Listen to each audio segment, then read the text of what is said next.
Have a privilege to hear from someone tonight about pharmaceuticals. She's going to be talking to us about managing medications and giving us some medication strategies. So for those of you that aren't familiar with ACAP, it stands for Adult Children of Aging Parents, and it was a nonprofit that was founded over 10 years ago by Francis Hall in the Hickory, North Carolina area. And Francis is actually with us at the back table visiting today, so thank you. Francis has a heart for education, and then she saw the need for more resources and community around the caregiving topic. And so she started that very first chapter in 2012, and now we have chapters in North Carolina, Georgia, Pennsylvania, and the newest is in New Jersey. So we are continuing to spread. My name is Dorothy Griffin, and I have the pleasure of working second Tuesday at 6 p.m. And so we are always looking at what kind of topics people are interested in. So make sure at the end, if you fill out that form, giving us some feedback about today's presentation, that you also let us know if there's any topics you're interested in hearing. We have our schedule through February, but that can help us to kind of form what we're going to have after that. So just to give you an idea of what to expect, we're going to have a presenter go till about 7-ish maybe, and then you have time for questions. But she said she's open to questions all throughout. So as you have them, just feel free to raise your hand. If you're in our streaming audience, feel free to let us know that you have a question, and we'll make sure to get that asked as well. And I forgot to mention this to our presenter, but if you just repeat the question so that our streaming audience can hear the question too, that would be great. And then we try to wrap everything up by 7:30. If you need the restrooms, you can go out either of these doors, head down that hall, and it's going to be kind of past that main desk on your right-hand side. So I think those are most of the things we need. We do have sponsors that make possible these programs, and most of them have their information on that table. There's also other resources from previous programs. One specific one I'm just going to point out since we're talking about prescriptions today is SHIP. Is one of the organizations that is through the Senior Center that can give you some feedback on understanding your prescriptions, the insurance costs, and helping you with some of those costs. So that information is back there somewhere. We can point it out if you're interested. So I'm going to introduce our presenter. She is Katie Evans, and she's the clinical oncology specialist at Novant Health here in New Hanover County. She earned her doctorate of pharmacy degree from UNC Chapel Hill. And then she worked at Duke Cancer Center as an oncology pharmacist, where she provided patient education, precepted students and oncology residents, and provided in-service education opportunities to both the nursing and the pharmacy staff. After 10 years at Duke, Katie's family moved here to Wilmington to be closer to her family. And she was a director of the pharmacy technician program at Cape Fear Community College, so into the education side of things. She enjoyed teaching future techs and working with community and hospital pharmacists in this capacity. Then in 2019, Katie joined the Zimmer team, and she's enjoyed getting back into the clinical realm, working with patients and their oncology team. And so she's now working at Novant Health Cancer Institute. So for those of you that pay attention to details, you may notice that she is not who we've been presenting as our program presenter all month.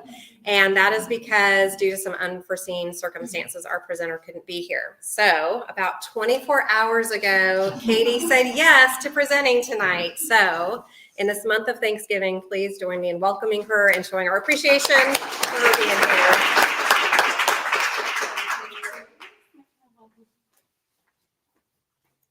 Good evening, everybody, and thank you for having me. I am delighted to be here. No, I'm not the original speaker, and I didn't even have a chance to connect with them to know exactly what they had to present. But what I did get from them and from the leadership team were sort of some specific kind of objectives and things to review. So I do appreciate that, and I'm just excited to be here both in person and for those joining us online. Good evening, and it's nice to be here with you all. As through the introduction, that it's just interesting to kind of hear oncology is certainly my first love, but I so enjoyed teaching. I think that also got me prepared to be able to say yes within 24 hours and not bat an eyelash, because I'm okay. I think in front of people, it doesn't, it just kind of, that teaching experience certainly got me prepared for that. So no worries there. And that is good. And I enjoyed teaching. And then when Zimmer was expanding, they have grown a whole lot. Just with the population growth here in town and surrounding areas, they're expanding their services. And so pharmacy was needed in an even bigger capacity. So I absolutely love what I do. And part of what I do is certainly education to our patients. And that is usually very much a family approach. So I'm seeing this a lot with some of our older patients who will bring with them both spouses, sometimes friends, but certainly their kids. And if the kids can't come because maybe they are out of town, they want them to be video conferenced in, or they want them on the phone. And so certainly that special relationship between parent and child, and it is just, I see that a lot, at Zimmer Cancer Center. So for that, I think that's interesting and a sweet time as well. So what I was thinking, and that's exactly right. I am happy to answer questions as we go through. I was joking earlier that if you're like me, if you don't go ahead and ask them, you may forget them. So very informal to the folks online as well as those in person. So feel free to just raise your hand and ask them up. When I think about from the perspective of pharmacy or medications, I was kind of leaning towards kind of a three-prong approach to how best we kind of take care of our loved ones. And I feel like it does start with providing safe medication and treatment options from our providers. That then goes through safe treatment options and medication dispensing from the pharmacy and the pharmacists and the technicians there.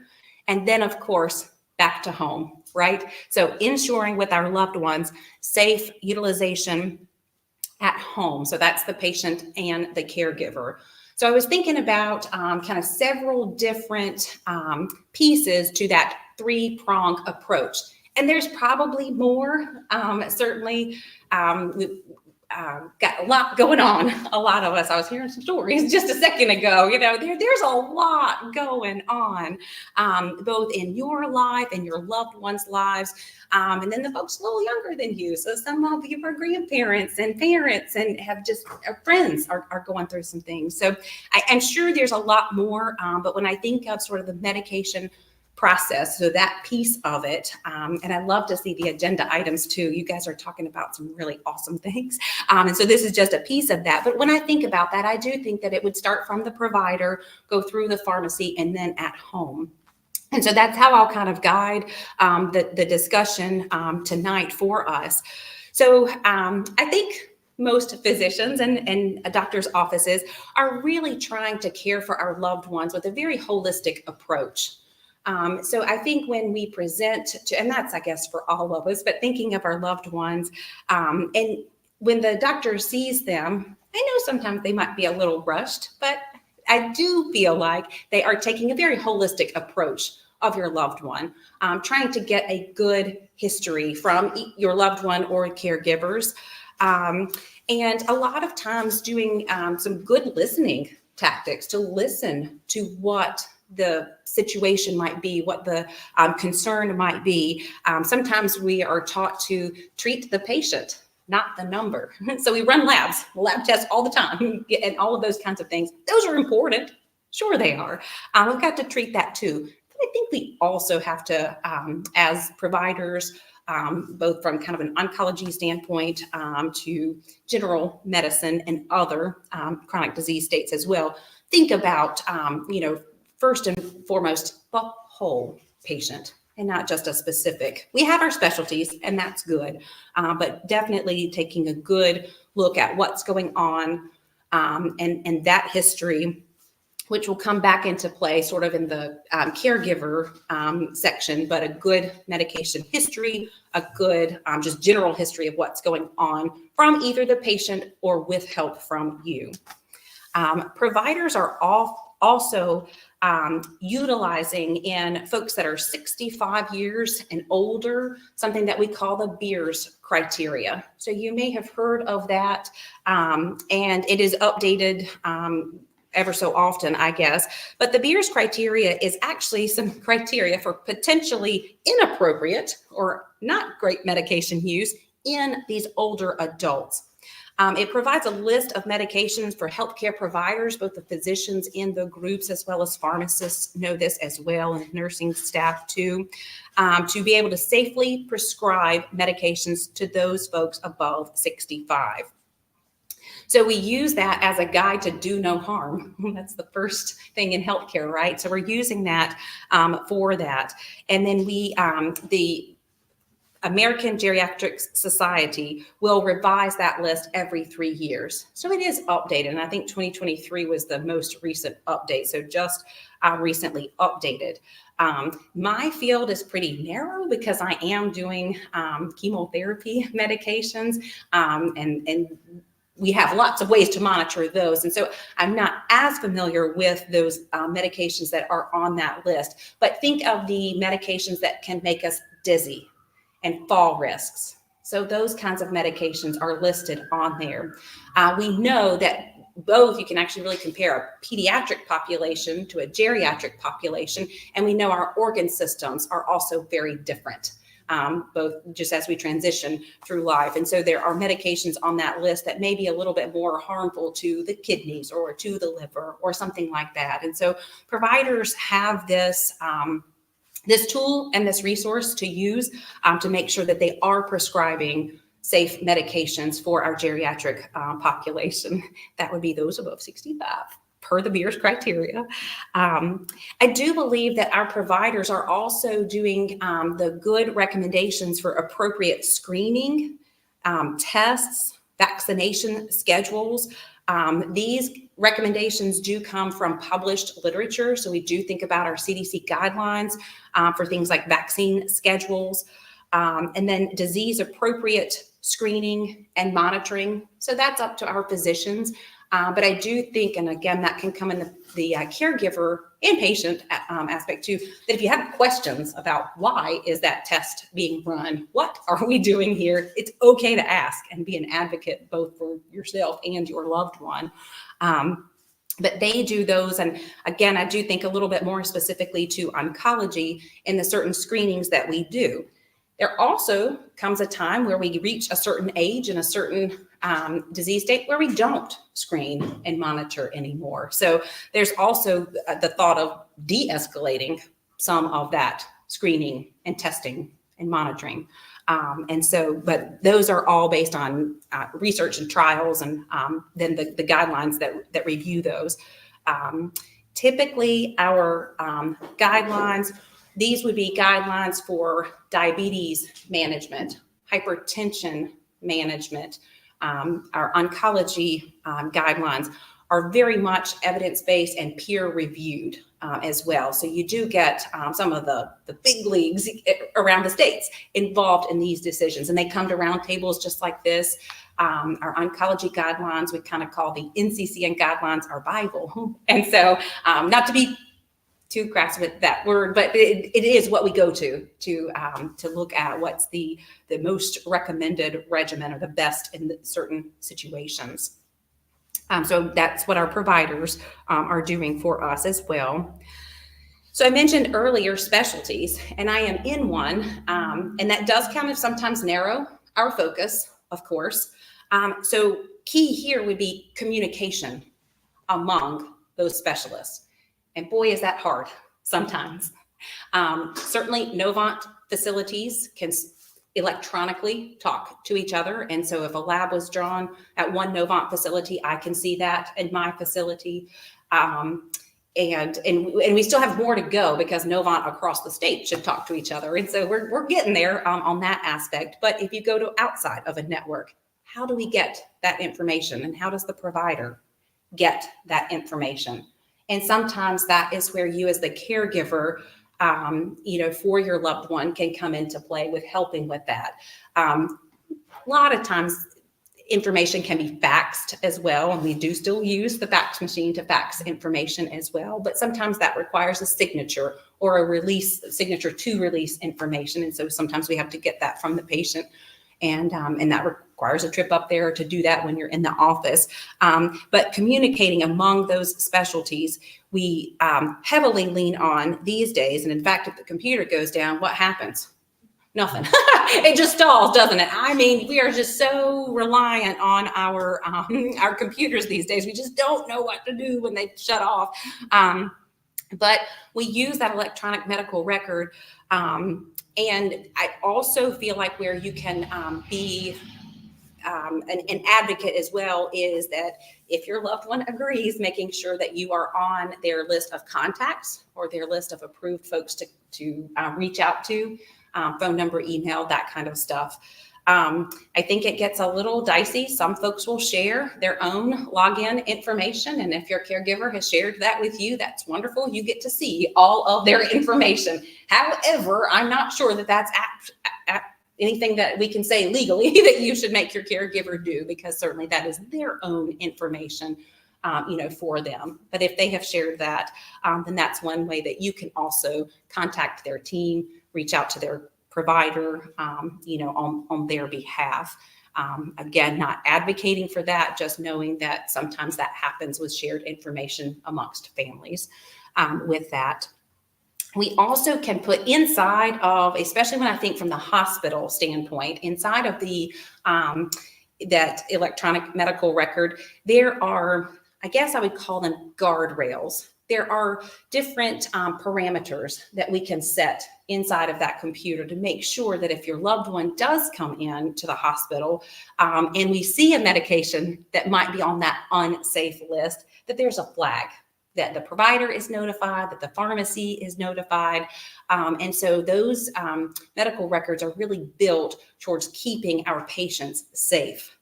And they do a good job on that with those alerts and those communication tools as well. So I joke that certainly life just does pause, but there are, of course, in the hospital workarounds when the computer does go down. So we make it through. It's just not as quick when that happens. Speaking of the hospital, one of the important things that happens if your loved one, and you guys may have been through this before, when they come to the hospital, it's very important to get a very complete list of their medications. Sometimes you'll hear that called a medication reconciliation, or a MedRec, we call it. And that's very important. We do have pharmacy technicians who complete that at our hospital. And if there is anything that's unknown, we're actually reaching out to the patient's pharmacy to find out what medications have been filled recently. What's that fill history? Are they compliant? Are they maybe not compliant? Did that lead us into the hospital? Did it not? Who knows? But it's very important on intake at the hospital that is completed, but it's also super important at discharge for that MedRec to happen again. That's usually reviewed by the physician at discharge and reiterated by several different disciplines at discharge. But that's very different because likely some medications may have changed. Some medications may have come off of their list or been added to the list for a particular condition that might have been found while inside the hospital. And then, yes, that's good. Also, just think about it. Sitting here, you guys probably represent some folks that have just a wide range of diagnoses. And we've got a lot of chronic diseases that are certainly very manageable with multimodal approach. Of course, I come from pharmacy, so I think about medications, but there's also other, ways that we can manage certainly some of our disease states with that. I do think that part of our providers, and I think this is the last part of the providers, and I think where you will see folks like pharmacy educators, nursing educators, is to provide education to our patients and their families when something new is changing, when something new is happening.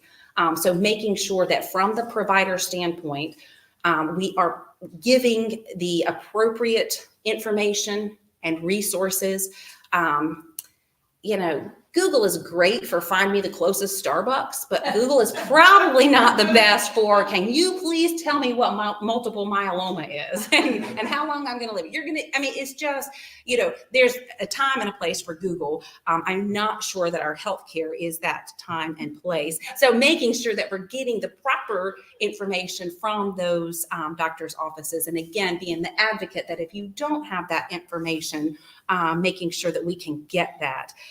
With our patients, what we do is they are all upon a new diagnosis and a new treatment plan. Everyone is able to have a 1-hour session with an oncology specialist in the pharmacy. And so then we review the entire treatment plan. And sometimes it's really just, well, where do I park? Or can I go to the bathroom while I'm getting my treatment? Some of it has nothing to do with medicines, and that's fine. I love that. I love that. It's connection too, but it's also to review what medicines do you take at home? How do you take them at home? What happens if you run out? Those kinds of things. So, and other offices have that as well. So I know within Novant, we have some pharmacists who specialize in hypertension and diabetes management, also anticoagulation for those folks that are on blood thinners. Some of those monitored more regularly than not. So then from the pharmacist perspective, so now we've moved through kind of our providers and what our doctor's offices can provide is kind of specific to medications. I think they've had this since I was in school, but there is something called medication therapy management, or MTM clinics. I did Google the fact that Cape Fear Pharmacy is one of our local independent pharmacies here in town, and they provide this service. And so what that is the pharmacist there, and they do go through like a certification, process to be able to do this. But it is a complete review of a patient's medication list, what they're on, why they're on it. And anybody here know of somebody with a pretty long medication list, like 15 medicines or more, or used to know somebody like that? Sure we do, absolutely. Online, I'm sure y'all know some folks too. And so really drilling down into that list. Is all of that necessary? It may be, it very well may be, but just making sure that we know what is going on with that. And so I know other local pharmacies do as well, but we sent our technician students to Cape Fear Pharmacy because of all of the extra services they provide. So I know they do as well. We also, as pharmacists, can get, so I'm board certified in oncology pharmacy, but there's also a board certification in geriatric pharmacy. And so that requires extra training and extra continuing education that the pharmacist must have to maintain that particular, or testing again. I'm never doing that. I'm just getting the continuing education. I've got tested and passed, so I'm not going to do that. But the continuing education requirements are much grander than what like our board of pharmacy requires that we do. And then it must be specific in that area. So mine must be oncology, and a geriatric pharmacist must be in that population. That provides a wealth of knowledge to that particular pharmacist who can then pass on. I love, knowledge is power. And so kudos to y'all for being here and being part of this group, because knowledge is power. And I just think that the more we know, the more we can pass on to our patients. And so I just love that. So we can, as pharmacists, we can become board certified in geriatric pharmacy.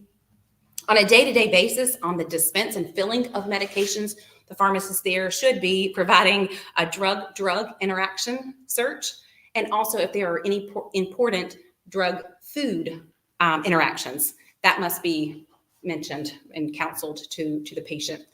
We know, we've probably all been to the pharmacy before, and they ask you, do you want to talk to the pharmacist about your new medication? And if you have any questions, absolutely say yes. For either you or your loved one, absolutely say yes.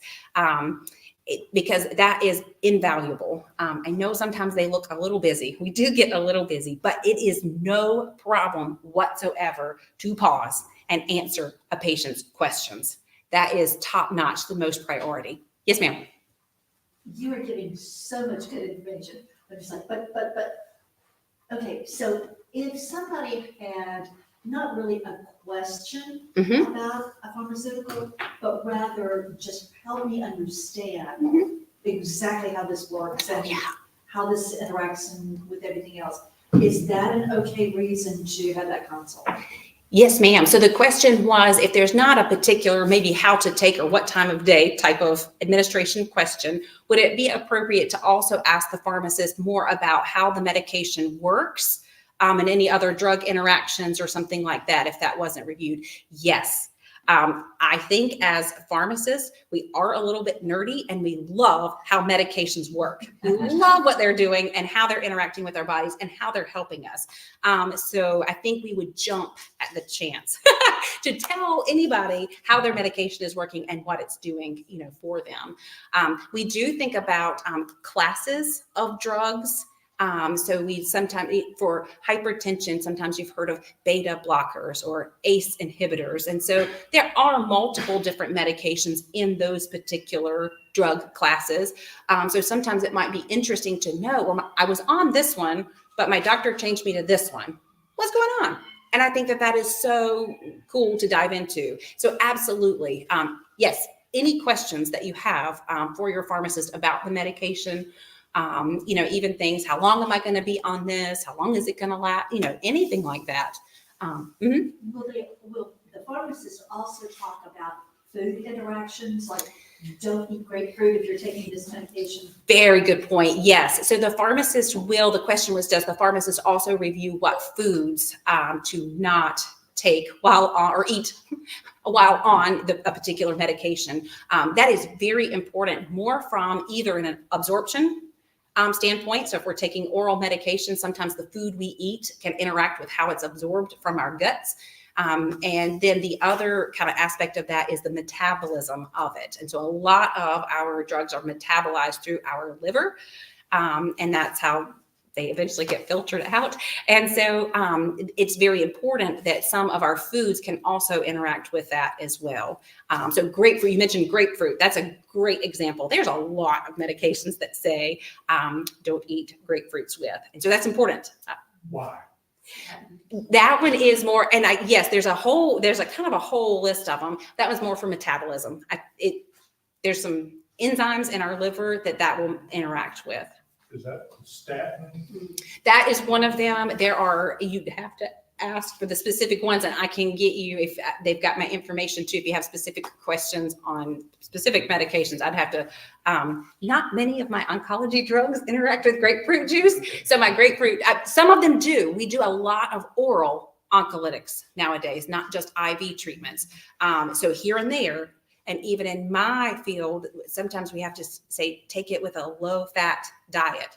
Ugh, what does that mean? So at that point, we're actually sometimes even consulting our nutritionist on that as well to give them examples of, it's great if you eat the same thing every day and it fits in that category, but not a lot of people do. So yes, that's good. That had another thought there too. Maybe I think it'll come back to me. But yes, great questions. Who would help, like a lot of these new, especially the new oral cancer modalities are so expensive. Mm-hmm. Is it the pharmacist that would help someone get on the manufacturer's patient assistance program? Or is it the social worker? Or? Mm-hmm. Mm-hmm. The question was with the new oral oncology medicines, but also some of the newer oral ones for other indications, things like psoriasis, things like colitis. Some of those have become very expensive. And so the question became, what happens when a patient can't afford that particular medication, and who helps them establish resources for that? There are several different approaches. Oh, yes. Sorry, there's a question from the crowd. Okay. Are certain medications better at certain times of day? Yes, that is true. That is absolutely true, that some medications are better at certain times of the day. That is information that the pharmacist should be providing at the counseling session. And that was the other thing, that the pharmacist should be asking, do you want to be counseled by that medication? Maybe I did say that, but on your new medication, or even if it's not new, you're just noticing some things that are different, then yes, ask to be counseled by the pharmacist. But yes, sometimes it matters, sometimes it doesn't. Right. Karen, who asked that, is asking, like, what questions would you generally ask if you're picking up medication for your loved one? Oh, sure, absolutely. So the couple of things that I thought about would be and this would be because so the loved one is picking it up, so that's good. So you guys are involved with that. So how to take, either with or without food. Does it need to be the same time every day or not? May or may not matter. I always want folks to know, why are you taking it? So the reason that you or your loved one are taking that medication. And then some medications are prescribed what we call scheduled, which means you take it daily or twice a day, no matter what, you got to be on it. Some medications are scheduled as needed. And so you need to know, well, what would be the reason for taking it as needed? So I know to take it. And then how often can I do that? I think about pain medications are often prescribed every 4 to 6 hours as needed for pain. But making sure folks know that in my field, making sure that they know you may take Zofran every 8 hours as needed for nausea and why they're going to do that. Proper storage would be another good question. Is this a medication that needs to be kept in the refrigerator or is room temperature okay? Those kinds of questions. I may think of more. I want to get real quick. I want to get back to your question because I'm not sure I answered it completely quite yet. But with the expensive medications that are now out, so these are not kind of your run-of-the-mill blood pressure medicines. Some diabetes medications are now, but at Zimmer, we have a whole team of pharmacy technicians that actually review a patient's insurance prior to us dispensing it. We have special grants at Zimmer, but then if we don't have one of those available, there's also other grants that are out there. Sometimes they'll open, they'll close, they'll open, they'll close. So sometimes it's a little hard to tease that out. And then if there are no grants available, no funding available, they will reach out to the manufacturer and fill out the paperwork there for the free drug. And then typically that requires patients proof of income for that. And then the company typically, in my case, will provide that for the patient. Not always, but typically will provide that for the patient. In other areas, so I do think about other specialty medications. You guys might have heard of specialty pharmacy. That's a whole kind of new thing to help with these medications that are high cost, high risk. High reward, maybe, but they also have employed folks that are they kind of get a little bit more narrow focused too. So they're kind of in that, not for our aging population, but I think about fertility treatments, that kind of falls into that specialty population that's expensive and all that kind of stuff. I think about my oral oncolytics fall into that. I think some medications for hepatitis, things like that are going to fall into that. So there are resources for us. We have a team for it. And most of your Novant facilities are going to have that here in town. I cannot speak to other facilities on that. But if it gets to the pharmacy and there are issues with payments and copays and things like that, that's when we need to speak up. Back to the doctor's office. Not going to be able to do that. What else can we do? Let's work this out. That is also one of the things that I did list on from a caregiver perspective, would be there is a whole word now, financial toxicity. These things are expensive and nobody wants to go in the hole for all of these, medications.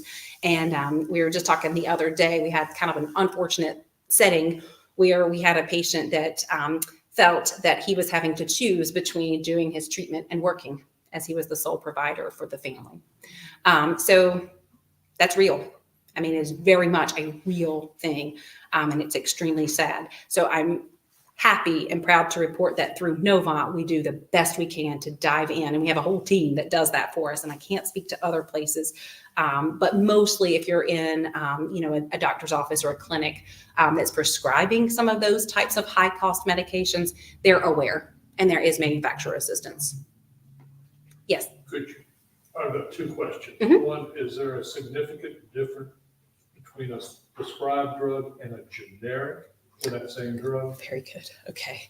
The question was, is there a difference between branded medication and generic medications? I am all for generic medications. Absolutely, 100%. The testing that they have to do compared to the parent compound is extensive. So we've got our FDA to thank for that. They do have to prove the same, that the same chemical component is in there. There is also sort of a, in our, you guys may have heard of monoclonal antibodies, or MABs. MABs that treat cancer, MABs that treat psoriasis, MABs that treat colitis. I'm trying to think. COVID. Oh, there we go. Exactly. I guess I brought it to light. Yeah, sure. Thank you for that. I can't forget COVID. And so with, where was I going with that? Yes, got it now. So with those, some of those that the parent compound has been around for a good long time, there are other medications now called biosimilars. It's about the same thing as we think of as a brand generic. But because it's a biologically engineered product, we have to call that a biosimilar. So if you start hearing those terms, just know it's generally thought of, and we use biosimilars, we use generics. I know that there is a group, and it could be y'all's parents, that do fully believe in brands. And it might be y'all too. That is totally fine, to each their own. But do know and do hear that the testing that is involved to bring a generic to the market is extensive for that generic. So it must prove to be, I think it's, if not equivalent, it's non-inferior to that particular parent or branded product. So I'm all about it. For me.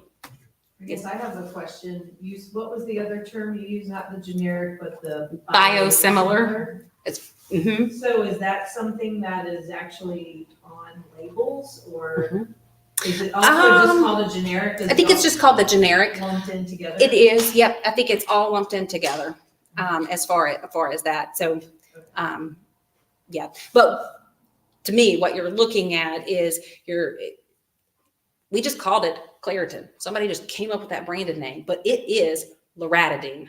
So if you go to CVS and you find CVS's loratadine, that's what you're looking for. You know what I mean? That is the active ingredient. Now, if it doesn't say, if it says like Claritin and then it says some mumbo jumbo under there, okay, don't do that. But you know that the active ingredient in Claritin is loratadine. So anything that says it's got loratadine in it, that's what you're looking for. That's what it does. And so doesn't matter what we call it, and so it has to go through the same, process of our other branded products. They just pay a lot for a patent so they can keep being on the market for a good number of years with that. One thing that we haven't touched on that your pharmacy can do also is help with, well, you might have to buy it, I guess, but a pill box. Or some pharmacies will blister pack medications so that we can that helps ensure adherence.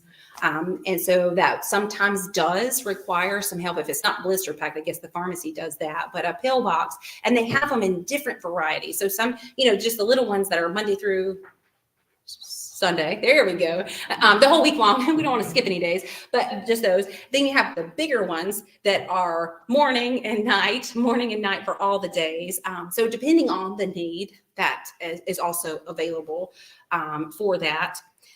There are also, for some of our more tech savvy folks, there are also some apps on your phone that can help do reminders for when it's time to take a medication. The one I was thinking of, I think, give me one second. Yes, MediSafe, MEDI safe, MediSafe. And that's a good app that can help track and set reminders. I do go to church here, and we were in some church meetings, and I was doing this for a long time. And we had a guy that had an alarm on his phone and it was for his wife. That one was a medication that was very much, she needed to take it at the same time every day. So I think it was like 7 p.m. and it would always go off. It was okay. We didn't mind. It was just a meeting. It was totally fine. But I just think of that. And in fact, when was it? Sunday. We came here for church or something. And it was about that time. It was in a big old room, and I knew it was him because I heard that same alarm go off. It was about the same time every day. I said, "It's time to take your medicine." So he probably leaned over, said, "Take your medicine, honey." But anyways, so even just a regular old, good old just alarm. If there's something, maybe your loved one isn't on too many medications, but they're on one really important one, and you want to make sure that they're taking that. So just a good old alarm, or the reminders on our phones, or if you have any of those other devices where you can say, "Hey Siri, set the alarm every day for," or something like that. So one of those audible devices, but also on the app. Or if you're like me, a good old fashioned paper calendar can also help. Some of the regimens that we do, I'm filling out calendars for folks because they're a little bit, sometimes it's take it for 2 weeks in a row with a week off.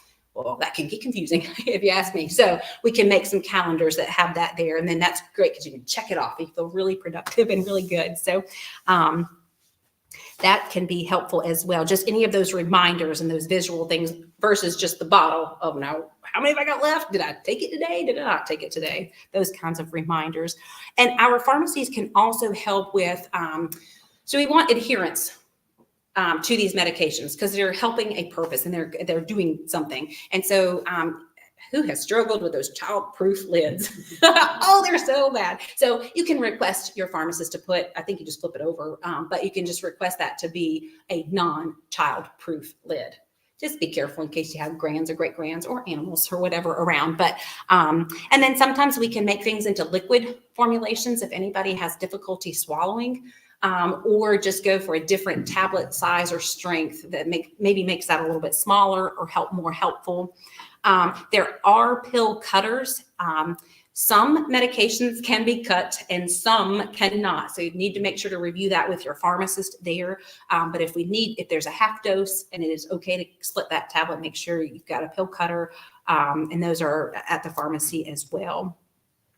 And then a lot of pharmacies, especially local pharmacies, will offer, and I know insurance plays a big role in where we can fill things these days, or at least with my oral oncolytics, they kind of guide that. So sometimes we're sending things to a mail order pharmacy anyways, and that mail order pharmacy is sending it to our house.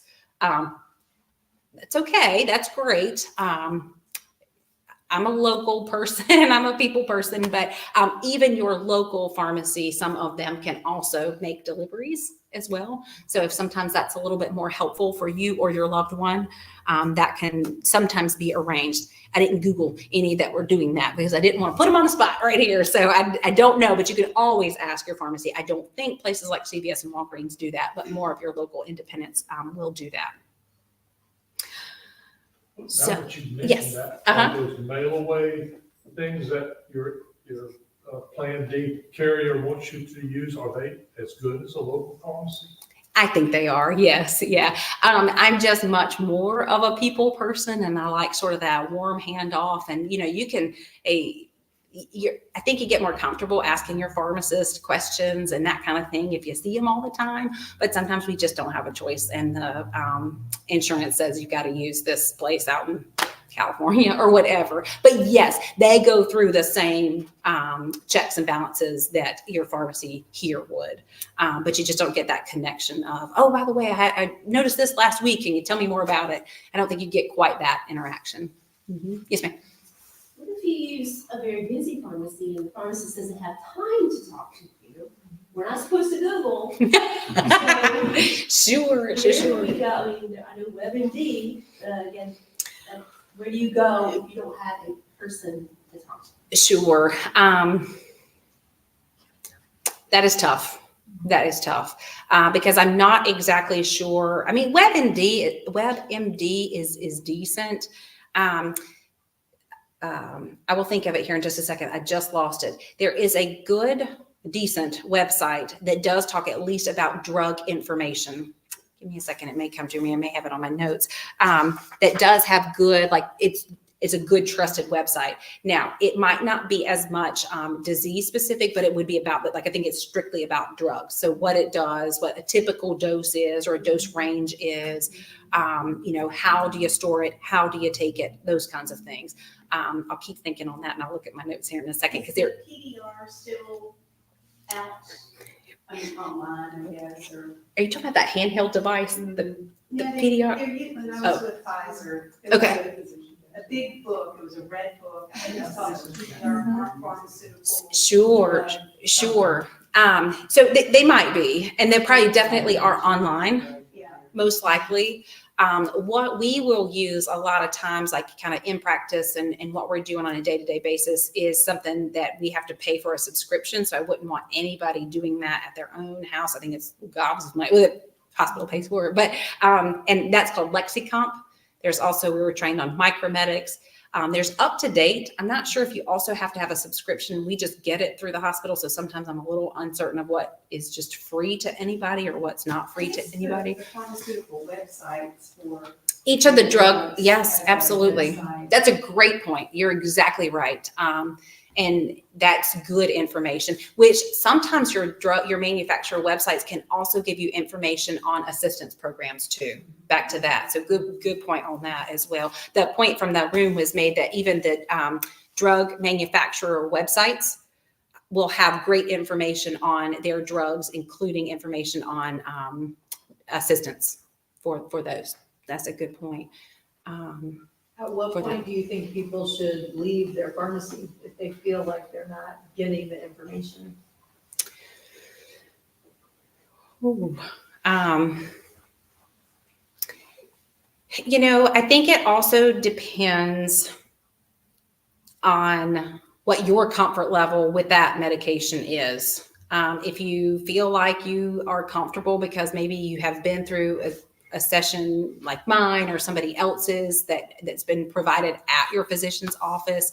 I really don't think that anybody, but I know it's such a good point. I know it does happen and folks don't want to interrupt or they feel like they're being, a hassle or whatever.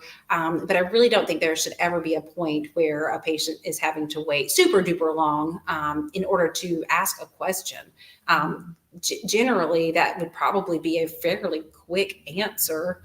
And so if you visited your pharmacy several times and you're still not able to talk to anybody, I think that's a good time to see, well, where else could I get this filled? Again, some of your more independently owned, there seem to be a little bit more time than some of our other busier chain stores. But we work with a lot of pharmacies, here in Townsend, and our prescriptions here, there, and everywhere, whatever's, closer to our patients. And I do know there are some stores that are just busier than others. And that's not an excuse. Our pharmacies need to have their pharmacists there with the patients. 100%. And so I don't know a timeline, but I would say several trips in, you haven't seen that pharmacist? Maybe say, hey, want me to go elsewhere, y'all? Absolutely. And that's being a good advocate, which is kind of the next part of that for your loved one or for yourself, and sort of the caregiver aspect of kind of making sure that we're doing safe medication utilization. So sometimes they're going to need your help in filling out their pill boxes or writing their calendar. Yes, ma'am. I want to assume that if your loved one does go on a new medication, that the computer software that the pharmacist is using would flag if there's a contraindication or a cross interaction. So that's something that we can just kind of assume. Yes, good question from the room was, when a patient is prescribed a new medication, does the pharmacist automatically filling that medication get an alert either in their brain or on the computer, but the computer does it, about any drug interactions that may be realized with their other current medications? That is true.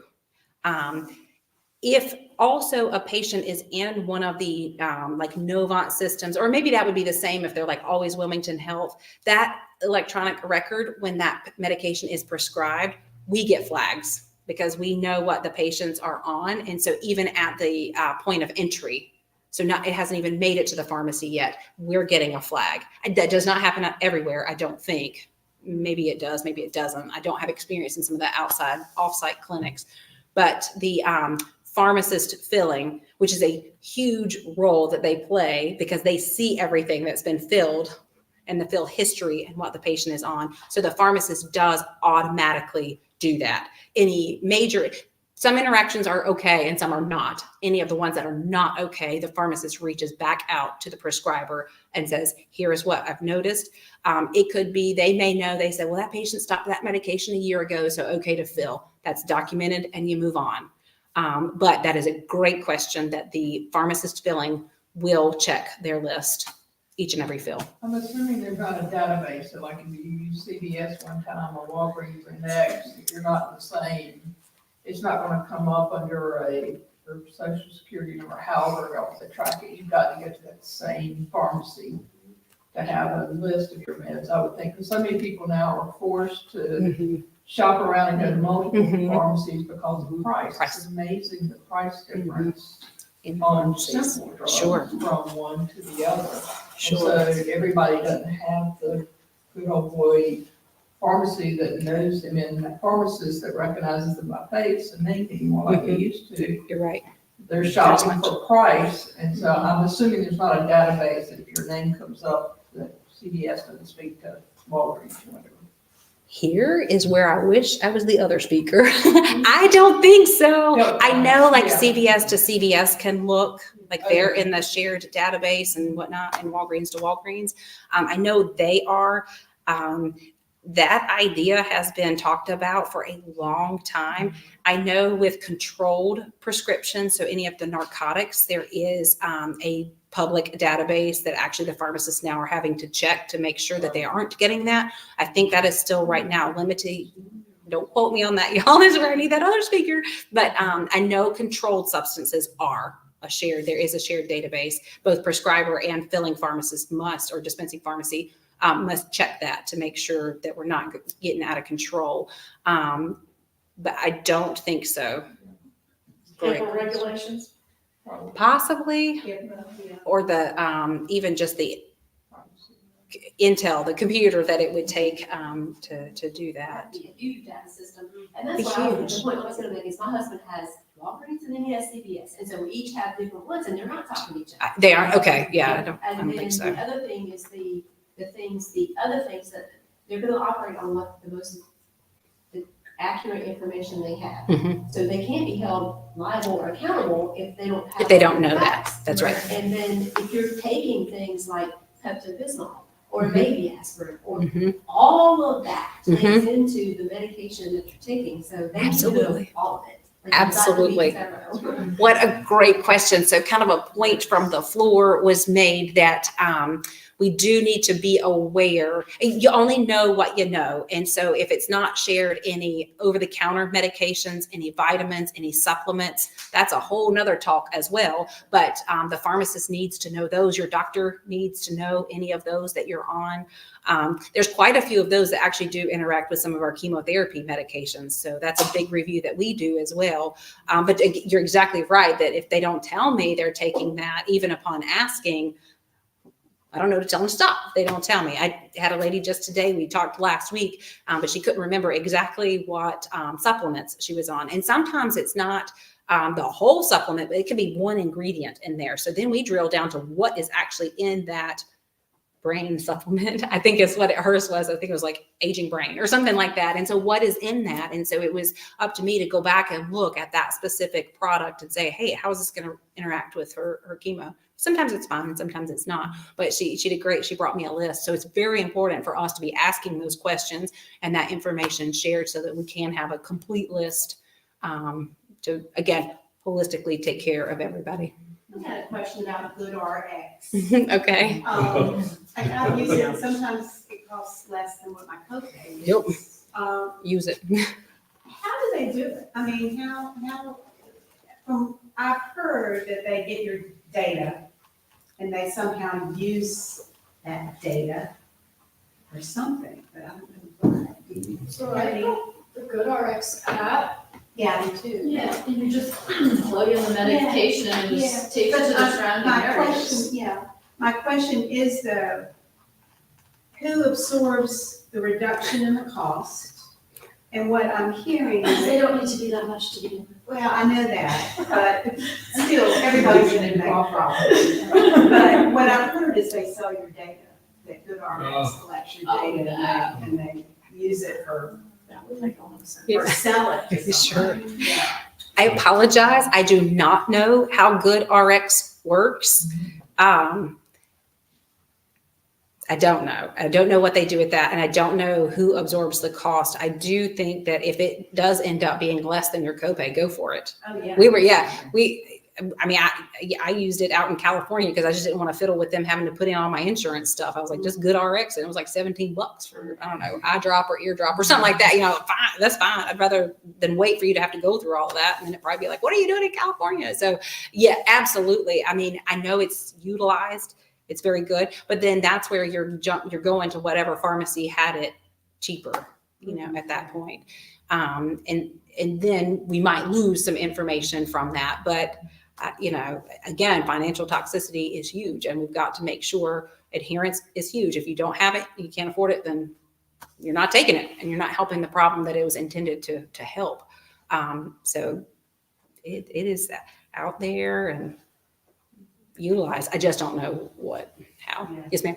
So sort of back to this Walgreens and CVS deal. Mhm. Okay, so if people are doing mail order medications, Mhm. then is that pharmacy, again, really looking for the interactions and making sure that everything is okay? They are, because likely all of those medications have to go to that. Anything that's prescribed for that patient has to go to that mail order pharmacy. So likely their list is fairly complete.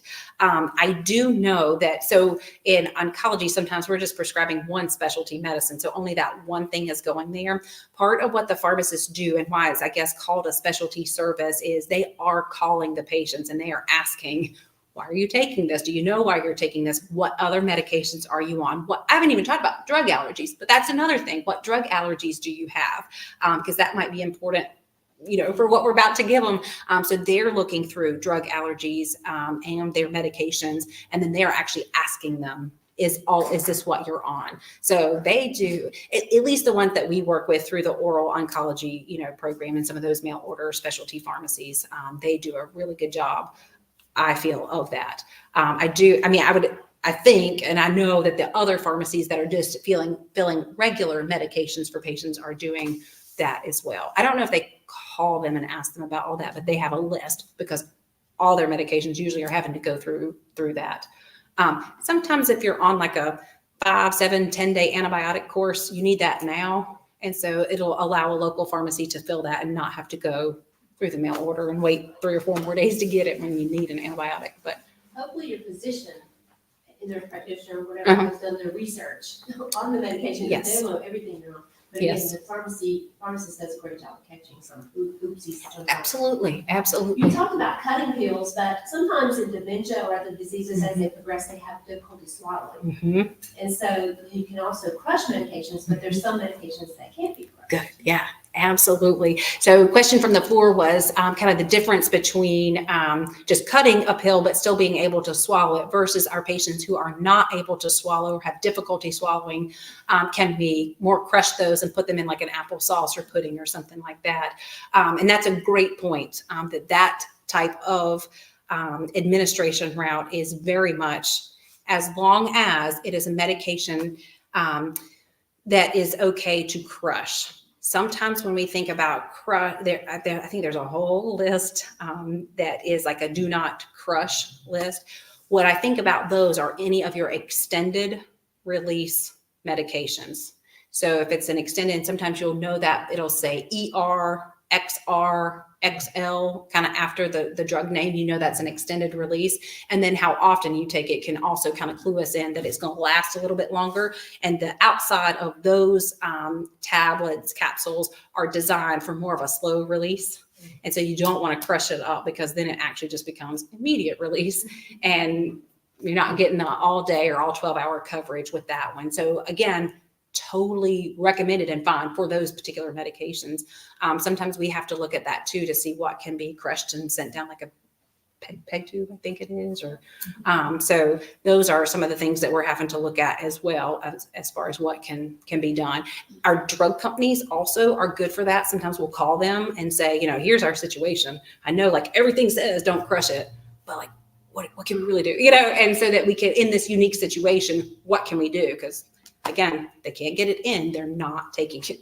And that's not Well, really. they're getting better about patches. Mhm. infections. Mhm.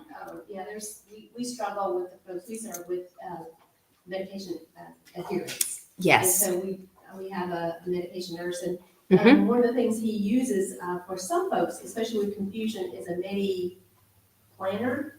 Okay. And it's a device that alarms Uh-huh. to remind, but it also unlocks. Yes. So they can't take the wrong pole out of the wrong. That's wonderful. Yeah. Yes. I've seen that in a just a pill bottle, but I don't know that I've seen the whole planner like that. That's wonderful. What a safe, what a very safe thing for those patients. And we haven't even, you're exactly right. We haven't hardly even scratched the surface. And I know it's getting a little bit late. I could talk all day, but I don't know how long y'all want to talk, but I haven't even kind of even gotten into sort of some of our care facilities and how those medications are managed through the facility to the patient, all of that. That's a whole nother, kind of conversation. Those I do feel like are, thankfully more regulated through our staff, at the care facilities, from lower level of care all the way up, skilled nursing and that kind of thing. But those are maybe a little bit more managed for our loved ones that are in facilities, which I think is helpful. Consultant pharmacists. They do. Yeah, absolutely. They do a great job. They do, absolutely. And that's where I see a lot of blister packing and things like that to kind of help, for that. And of course, they've got their electronic records of timing of administration and stuff like that. But that's good. Yes. Uh-huh. Before you leave all of this, I have one more question that kind of goes with all of this. Mhm. Okay, so in this day of everybody going to specialists for all kinds of stuff, Mhm. and every specialist writes their script Mhm. and says, you need to take X. So what is your suggestion as to the best way to make sure that the medication that this doctor is suggesting is not going to conflict with this one, that we've got all of our ducks in a row? Sure. Complex question from the floor was, when we, in this day and era of lots of specialists, how do we keep track of what everybody is prescribing, what each of those physician groups is prescribing, and that there aren't any interactions, that they're getting filled on time, getting refilled on time? I mean, all of those kinds of things kind of play into that as well. And what are some of the best ways to do that? Here would probably where I would try to plug a one pharmacy approach. I know that's not all the time doable, but I think it's also, if we can't do that, taking the extra time to make sure that you bring, a lot of times they'll ask you to bring a list of your medications and a list of your allergies so that they can put that in their system. I think many times if a new patient comes, if you get something new and you're like, well, I got to go to CVS for this, but everything else is at Walgreens, and you're just completely new to CVS, they're going to ask, they're going to have a few questions that the pharmacy tech is going to ask at order entry, basically. And that, I think they'll gather your drug history and your allergies. That way, CVS, if you have to go that route, will also have that information as well. That gets difficult with anybody with dementia or just a hard time getting in. So that's where a lot of times the caregiver can come into play with a written list that stays updated, whether that's on a computer and you can print it out, whether it's handwritten, whatever it is, on a note, on a phone, a shared note between brother and sister of the loved one, whatever that may be. I do think I'm a huge list and or calendar kind of person. And that is, to me, and maybe it's kind of sad this day and age that we do have to so much be our own advocates, but if you've got to take responsibility as well, not everything, we're here to help and all of that, but I do think it's having that list and staying organized of what I'm actively taking, because that will work if you show up in the ED somewhere, and you kind of always carry that in your wallet or always carry that in your pocketbook. They're going to know, and that's going to be pretty easy. I do feel like having a list of current medications might be the best way. And if you have that, this new physician that's prescribing you something for this ankle pain or whatever, the swollen ankle or whatever's going on, this bad knee, you're gonna say, here's what I'm on. Is this okay? And we get that a lot of times. Hey, this is my list. Or they'll, we've got the computer usually in front of us. So like, is your list up to date? So we go through it, and that's that med rec that we're talking about. that goes into play. And we need to have not only the medication, but also the dosage. Great point. Yes, the question came from not only the medication name, but the dosage, the frequency. So how often we're taking it, whether it's one of those scheduled versus as needed, medications. That's important too, because sometimes if we do find one of those major interactions, sometimes I'm going back and forth with the cardiology team saying, hey, we've got some chemo to give. You got to find something else, and right now that's what we need. And so we're kind of sometimes going back and forth, or sometimes we all kind of put our heads together and say, this is what the literature's saying. Maybe it's leaning a little more theoretical and not actual proven. Are we okay here? What extra monitoring might need to be done in this scenario? So I think taking that list. I'm just so glad that you're emphasizing just kind of a gatekeeper role, because doctors and physicians and nurses, there's so much coming at them with the computers, information. People are sicker, they're living longer, they have multiple medical issues. Right. Just playing that role of gatekeeper Absolutely. is absolutely important. Oh, yes. And I think as pharmacists, maybe I could speak to all of us in Wilmington and surrounding years, we're so happy to do that. We love that. And being a part of that part of the care team. Certainly any dispensing pharmacy is going to know, and pharmacist is going to know usual doses. So anything that comes at them that's a little bit funky, they're going to be like, whoa, and they're going to contact the doctor and say, I've not seen a dose this high or this low or with this or whatever. And they're going to play that role and get that firm And I'm answer. talking about somebody helping an elderly person. Yes, absolutely. And so that's you guys. Yeah, absolutely. Absolutely. That is all. Keep track of these kinds of things. Yes, absolutely. And that goes through the appointments that happen and everything that is all tied up. Sometimes it's a little slower pace and not too many appointments, and sometimes it gets super busy. So yeah, absolutely. The last thing is, if we don't need a medication anymore, what do we do with it? And where are we going to take it? And what are we going to do with it? So I know in New Hanover County, the hospital sponsors medication take back events. So you can always kind of save them for that. And it's usually just drive by. And to my knowledge, there's always a flyer, but to my knowledge, we take everything. We have law enforcement on hand. I think we even have some folks from the DEA maybe, so that we can accept those control narcotics and do that safely and not get it into the wrong hands. So medication take back events, and the hospital sponsors those, I think twice a year at several locations around the county. But then also more local pharmacies are getting those drop boxes that you can just go in and put them in the drop box, and those are disposed of properly, safely, HIPAA compliant, all of that. So we don't want those flushed down the toilet or thrown in the trash anymore. We want those in a medication take back kind of proper way. That kind of goes for anything. That's injectables. That's liquids, solids, all those kinds of things. So just making sure we do that safely so it doesn't fall into the wrong hands, or that kids get it, teenagers get it, whatever. Just get rid of it if it's not needed anymore appropriately. What do you do with syringes, or how do unused syringes with the needle? Yes. So those go in a Sharps container, and then they get, I think, incinerated. I'm not sure what they do past the Sharps container for us. But there is a whole, so when I was working at Duke, there was a whole company that would, at least for the ones we were using right then and there. And then what we do with them is put them in those same types of things in those medication disposal events, take back events. They get like boxed up and shipped. I don't know where.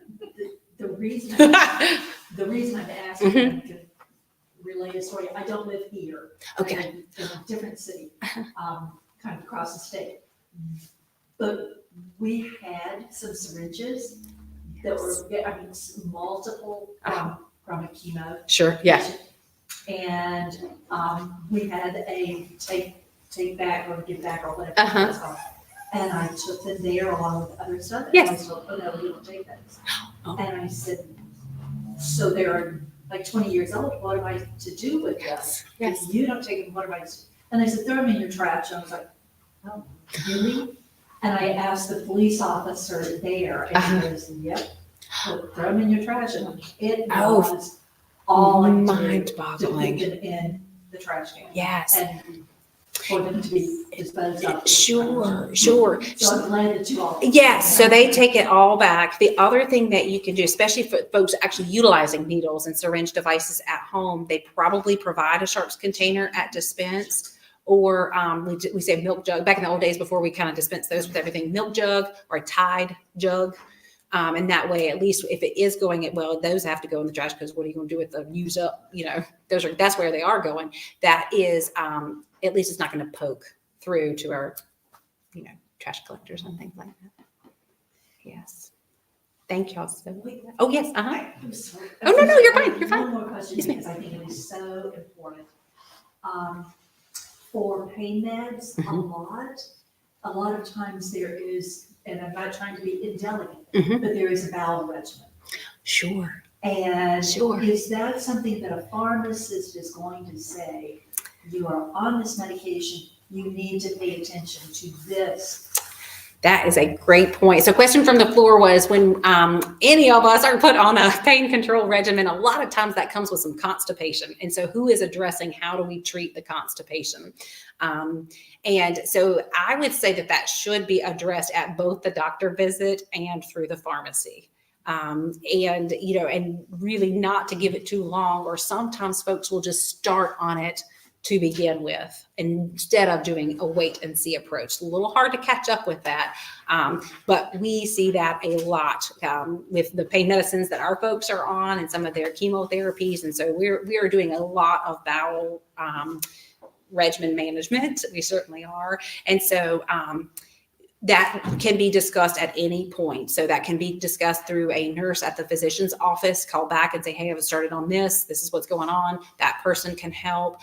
Your pharmacist can help as well. Because a lot of times we are going to start with just over-the-counter pain, not pain, but constipation relief methods. So we're usually going to start there. I think particularly for the caregiver. Yes. To be real Aware, That's yes. a piece of Yes. whole Mm-hmm. process. Mm-hmm. There is so much. That's right. There is so much that you as caregivers are in charge of, and you guys are doing awesome. You really, really are. And of course, your loved ones super duper appreciate it as well. I get to see my mother-in-law take care of her mother for quite so many years, and it was a good example for me on what that will look like, in the future. But she was there for her all the time. But so yes, absolutely. And so just kind of asking, even at some of those visits, when we do get something new, well, just maybe what's the top 2 common side effects that me as the caregiver should look out for? And hopefully they're able to just and give that right to you, so that in a quick blurb, just at least a couple of things that are super common. We would never want to prescribe pain medicine and not talk about constipation, even some of my anti-nausea medicines that we do a lot. Yes, we'll do that right away. Not a lot of people, but we can probably fix a little bit of a looser stool easier than we can fix some. I stopped up now. Yeah, good. Anything else? Anything on hand? Okay, all right. Well, thank y'all so much. Thank you. Yes, absolutely. Thank you, Katie. You're fantastic, very dynamic speaker, and thank you for the great information. We could talk all night about pharmacy. It's that important, right? But thank you for helping us out. If you want to refer back to tonight's program at all, it is online at our website, acapcommunity.org, and in /Cape Fear, if you want to access that. If you're here tonight, we do have feedback forms on the table. We'd love to have your feedback to help us give feedback to the speaker and also to plan for future events. And if you have not left your email address, you can do so online, or there's a paper on the table that you can leave email address and stay informed about all the happenings that we have going on. And I hope you'll join us next time for our meeting. It's December the 12th here at the same location. Tough Talk, holding difficult discussions with your parents, which is always fun, right? And it's going to focus a lot on legal and financial issues, living arrangements, driving, those fun, challenging conversations that we have to have. But thank you so much for being with us tonight and joining us, and for your participation in the program. Have a good evening.